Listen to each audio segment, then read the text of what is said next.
In 1948, the movie Abbott and Costello Meet Frankenstein brought together comedy and horror in a way that had audiences both laughing and jumping in their seats.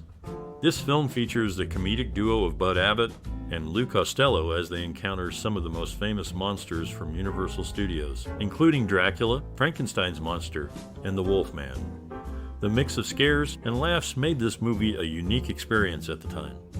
As you watch, you might find yourself surprised by the range of emotions the film brings out. From moments that'll have you chuckling to scenes that might just give you a bit of a fright, there's a lot to look forward to. And let's not forget the touching moments that add depth to the story. Now, think back to the movie. Was there a scene that stuck with you over the years? For many, it's the chaotic chase scenes that are both thrilling and hilarious. And among the classic Hollywood actors, it's hard to pick a favorite. Was it Bela Lugosi as the charming yet sinister Dracula?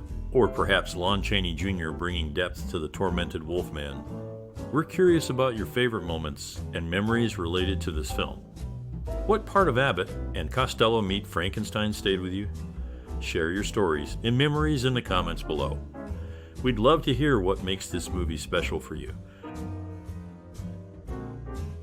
Abbott and Costello Meet Frankenstein, directed by Charles Barton, stands out as a unique blend of comedy and horror, showcasing the comedic duo of Bud Abbott and Lou Costello as Chick-Young and Wilbur Gray.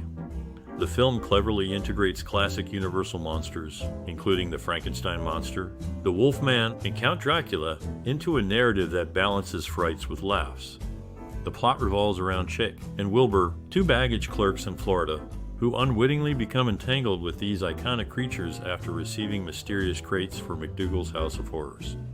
The story escalates when Dracula, played by Bela Lugosi, revives and hypnotizes the monster, leading to a series of misadventures involving brain transplants, masquerade parties, and the persistent efforts of Lawrence Talbot, portrayed by Lon Chaney, to thwart the monster's plans. The film is notable for its humorous take on the horror genre, with memorable lines and scenarios that play off the established lore of the Universal monsters. Lugosi's return as Dracula adds a layer of authenticity, while the performances of Glenn Strange as the monster and Chaney as the Wolfman anchor the film in its classic horror roots. Despite some continuity errors and liberties taken with the characters' backstories, the movie remains a beloved classic, appreciated for its ability to entertain audiences with a mix of scares and comedy.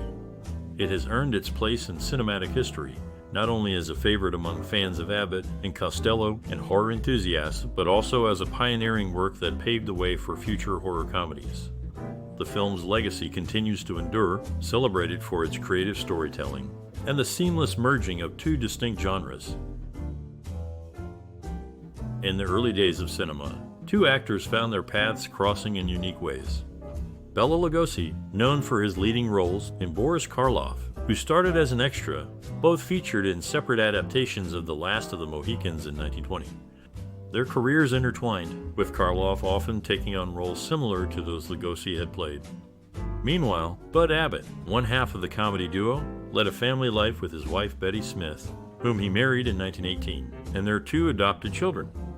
Vincent Price, another notable actor, combined his love for the arts with his academic pursuits, earning a degree in art history, and later promoting art appreciation through his gallery and writings.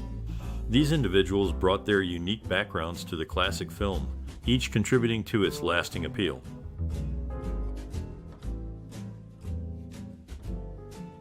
In a notable change of casting, Lenore Aubert replaced Patricia Morrison as the character Dr. Sandra Mornay. This switch occurred when Robert Arthur and Charles Barton decided to bring Aubert into the Universal International fold. Bela Lugosi, known for his portrayal of iconic horror characters, has a legacy that continues to be celebrated.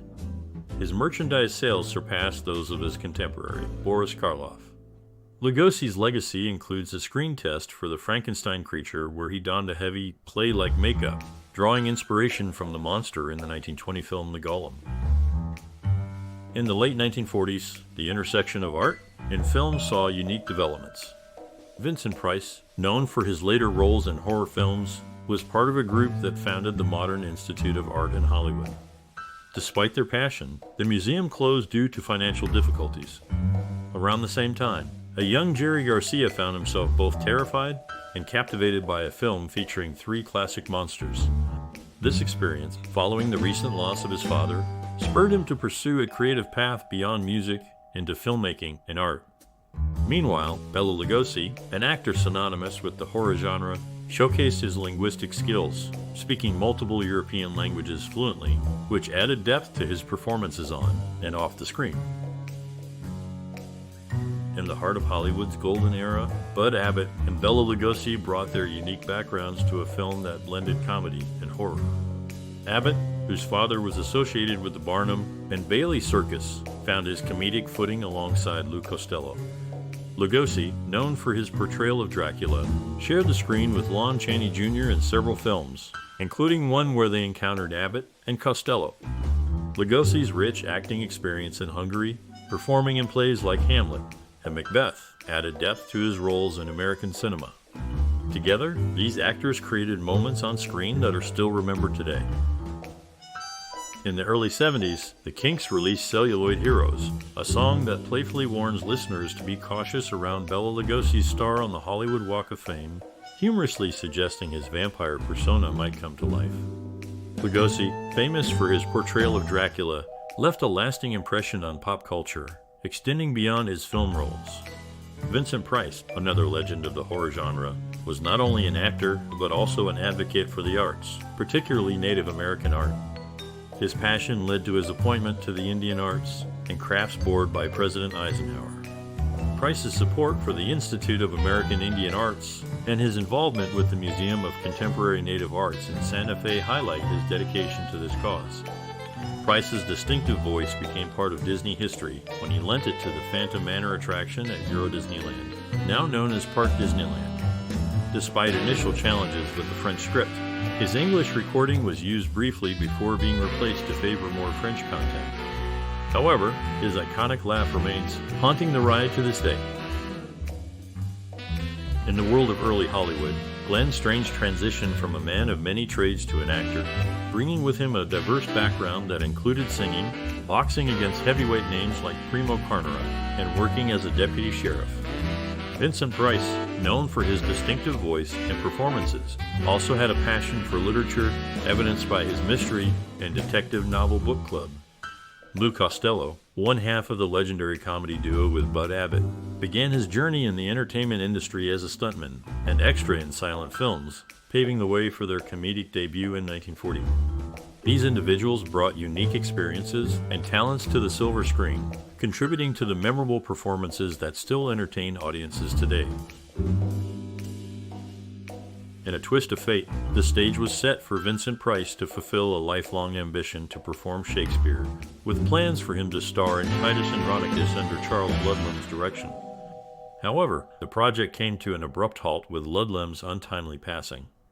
Meanwhile, in a humorous nod to contemporary culture, the film cleverly wove in a reference to Lucky Strike Cigarette's famous slogan during a flirtatious exchange between characters, reflecting the era's advertising influence. In casting decisions, Ian Keith was initially in the running to portray Count Dracula, a role he nearly secured in the original Dracula film. Yet, it was Bela Lugosi who ultimately reprised his iconic role, thanks to his manager's persuasive argument to Universal's head, cementing Lugosi's legacy as the definitive Dracula.